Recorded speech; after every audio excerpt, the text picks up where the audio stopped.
Catholic cathedral that is the seat for the Munich Archbishop. It was commissioned in 1468 by Duke Sigismund of Bavaria and completed in 1488. The towers you see right there were completed in 1525, and the reason they have This is the Mariaplatz, and it's oh my gosh, it's Munich's town. It became Munich's town center in 1158, and then over there, that statue is St. Mary's Column, which I think was put there around 1680 because it was commemorated the end of the Swedish invasion of the 30 Years' War. And St. Michael is right there in between the doorways. And there are about 4 dozen individuals buried in the tombs of the church. And and it was built in 2 stages. In the first stage, Duke Wilhelm built. And how right he was. Ladies and gentlemen, look, he said to the Gestapo, see, these are the classical pictures taken by the Gestapo when he was arrested. I will say one thing in a clear way. A German Catholic can never be a National Socialist. Ladies and gentlemen, even so, it was absolutely forbidden. He went out on the street collecting money for Roman Catholic organizations, charity organizations. It was the very, very first one in the Third Reich that was destroyed. That was a test. When was Kristallnacht? What day was it? November 9th, exactly. Ladies and gentlemen, and that synagogue was destroyed in June 1938. So that was many months before. And that was a test. Hitler wanted to see how the population reacts. And since there weren't too many protests, he said, okay, at that point, I can do it everywhere. I just need an excuse. I just need something that that allows me to do that. Ladies and gentlemen, all the Nazis. As a big hole. If you get closer, you actually see there are, it's actual people. It really really shows the suffering that occurred. And he had personal experience with that suffering, especially one because he's a prisoner, but also because he had lost all of his family in these camps. He had no survivors in his family, extended family, anything whatsoever. So this is really what came out of his experience. So you might not really know what you're seeing here. You see a few stars of David, some triangles, some circles and stuff, but it's, at first sight it just kind of looks like an abstract sculpture, but it does have some meaning in it. What these are like the patches that the prisoners had to wear. They died here, so he commissioned the church, which was dedicated at the 37th International Eucharistic Congress, and it was finished in 1960. The fence surrounding it is broken off into pieces, showing like the broken barbed wire that surrounded the prisoners captive in here. And at the very end, you'll see a gate, and it's also kind of broken up in pieces to represent like how deep a grave goes down. And on the walls, there's all these places for candles. It's like if you come here for like remembrance. And this, at the very top, is the menorah. Yeah. Okay, so this is the Ohel Jacob Synagogue, and it was built from 2004 to 2006, and it was meant to replace the one that was destroyed during the Crystal Night that we learned about earlier today, November 9th, 1938. And it's part of sort of like a new Jewish center in Munich. And for the architect who was going to build it, they had a competition, and these 2 people won it, and they decided to build a stone and glass cube looking thing. So or synagogue. And so it's symbolic for the base is As you can see, we're in Regensburg right now. We're actually over the Danube River. This is the Old Stone Bridge, or the Stone Bridge, and it was built in the 12th century, but Napoleon, on one of his advances, actually destroyed one of those towers, so Napoleon has crossed this bridge. If you look below the bridge, there's these like islands, and they actually create like a whirlpool. You can see them over there. Ancient Celtic kind of coming together. But what we have behind us here is remnants of Roman Germany. Now Germany wasn't fully conquered by the Romans like the British Isles or somewhere on those particular lines, but there were various cities in Germany that have Roman links, whether it's Augsburg, whether it's Cologne, or whether it's here in Regensburg itself. The crossing over the river, they're in a Roman crossing, and this would have been one of the main entrances into the Roman city itself. If you remember, two names from German history, Charles V, of course, Holy Roman Emperor, who we've been hearing recently, but also... And then it burned down in the 1100s, so then in 1273 they started rebuilding it, and they finished construction in the 1500s, and it was like in the Gothic style, and you can kind of see that like in the towers. So, and then in the 1600s they wanted to remodel it and make it Baroque, but then King Ludwig... It was built in 1906 at a time when new synagogues were needed in Prague, and it is the largest synagogue in Prague. And the word Jubilee means 50th anniversary. And as Mr. Murphy said, the Czech Republic was previously under Austro-Hungarian rule. And so at the Old Town Square, and it was a central marketplace for Prague where people would come to trade and gather and stuff. And the center of the square has the John Hus statue, but somebody has that, so I'm not going to talk about that. And then right there, Jan Hus Memorial. It was built in 1915. It is the 500th year commemoration of the man Jan Hus there.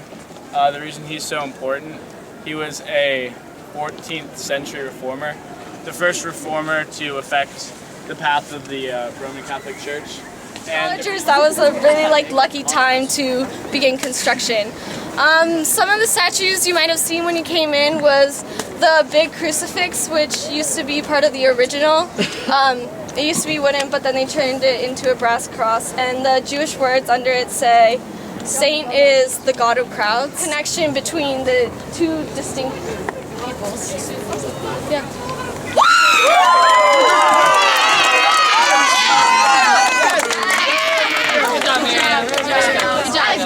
You can see the black and white facade of the Schwarzenberg Palace. And over there, Schwarzenberg Palace, decorated with this sgraffito decoration. It's a special technique when they put two layers of stucco on the wall, usually black and then white.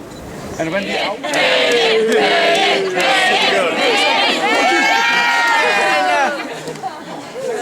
Okay, so this is the Prague Castle, and it was founded in the 800s. And so one of the buildings here is the St. Vitus Cathedral, which is the largest cathedral in Prague. And it started being built in the 1300s. And St. Vitus is the patron saint of dancers and entertainers. And originally it was built under King Rudolph II, and it was a row of 24 wooden houses on both sides. Then after deterioration, one side of the street had to be demolished, and the other side was painted lively colors. And then there was one interesting story that I thought was interesting. During World War II,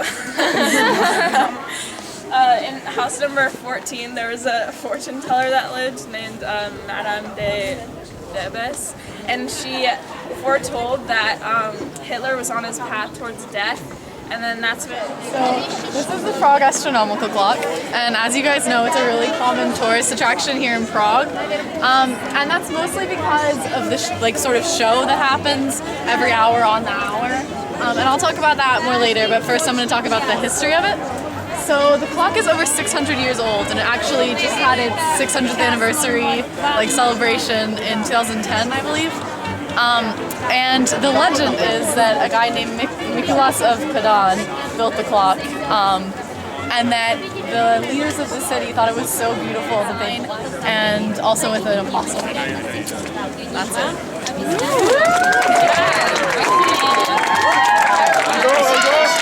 All the way until 1781, the Toleration Edict,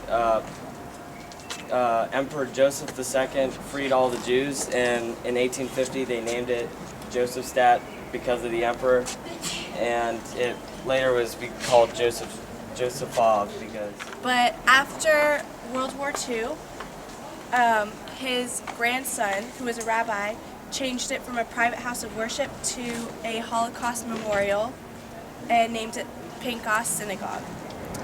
And they're inside. There's 77,297 names inscribed around the walls, except for one wall, which is plain, except for a little statue in the middle, and there's names of the major.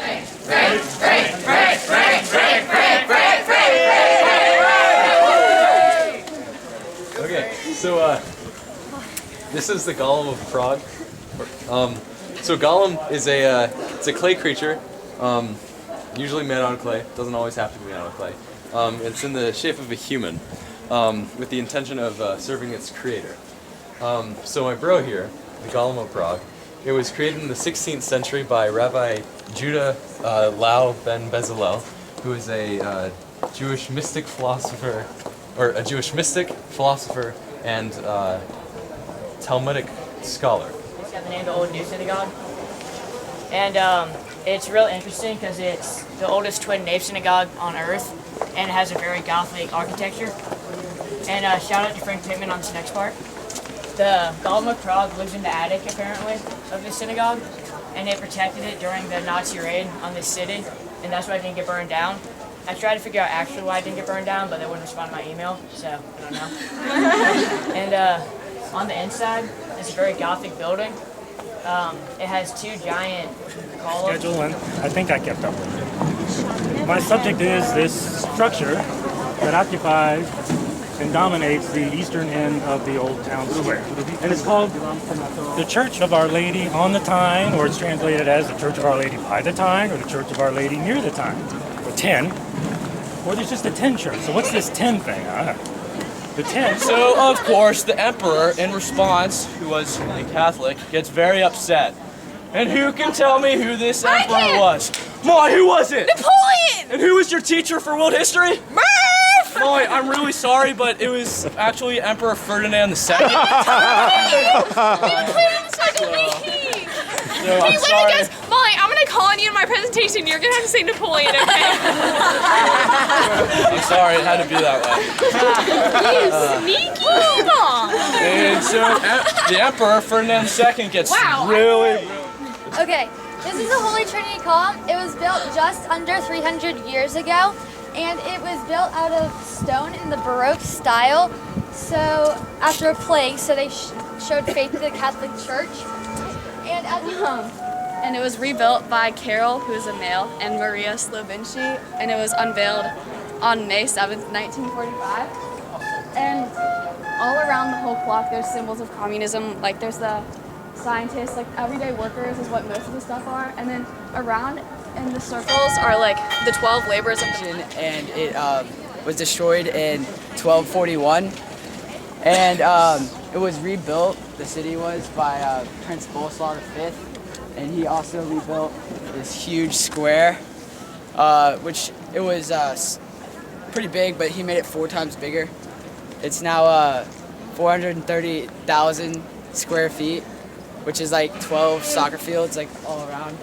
Soccer. Wait, do you play soccer? I play soccer.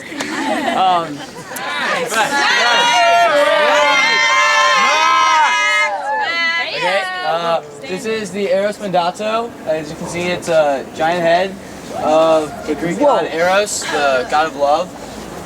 It was created by Igor Midrash in 1999. The bandages here are said to represent a couple things. They can represent... First off, y'all will notice that the towers are 2 different sizes, and there's kind of 2 versions of a legend that surround that.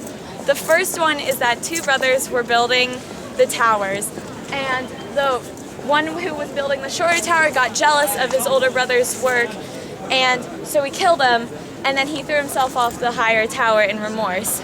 And when the liquidation of the ghetto started, there were trucks promised to come here and take all the heavy stuff to the train station, which never happened. So people had to either leave their belongings here or, carry them. Of course, if you have a family, lots of children around you, like few adults. The 5 figures represent the in selections, they would be lined up in rows of 5 people, and so that's what it's supposed to represent. And they have their heads bowed kind of in like despair and sadness, and like the line going across their chest is kind of like the abrupt ending of their lives. Okay, so over there is the sculpture of the dragon, and there was a legend that it inhabited Wobble Hill, which is where we are. And the legend says that it like couldn't be slayed, but when it was, the bones of the dragon are outside one of the doors, and like I think we'll see them. And the legend says that they protected the city, and one like part of the legend is that they protected it during the Nazi. Whoa, it's breathing fire. I think that's the dragon. Centuries as the place for royal baptisms and weddings and funerals. And there's the whale bones hanging out of the entrance. There's a few more just besides that. The dragon bones. His national holidays and religious holidays. And the chapel over there with the golden dome, that's the most famous of all the chapels that surround this cathedral, because it's the St. Sigismund Chapel, and because of its dome, it's like one of the purest examples of Renaissance architecture in Poland. And this is the St. Peter and Paul Church, and it's named after St. Peter. Stop! It's named after St. Peter and Paul. So yeah, you can probably tell by that. Okay, so Dylan, I have a question for you. All right, hit me. Do you know who had the design for this church? You know, You can take that as a no. I was hoping you would tell me. Well, here's the answer. It's Giovanni Battista Trevano. Designed the church from 1605 to 1619. Okay, so as Mr. Murphy said, this is St. Adalbert Church. The background on how it got its name and everything's pretty cool. So in 939, St. Adalbert was born to a Bohemian noble family, and in 997 was commissioned by the Pope to go out in areas near here to go spread the word of God and everything to pagan areas. And he was killed by a pagan priest while he was preaching. And this was a common spot when he was in Krakow where he preached. So they decided to build a church in his honor on this spot. He was a poet and an advocate. Not just a poet, he was also an advocate. He was a nationalist. He was a nationalist. And all the rest of the people on the statue represent people who admired his values and all his works that he had for freedom. And that is what I'm gonna say. I'm out.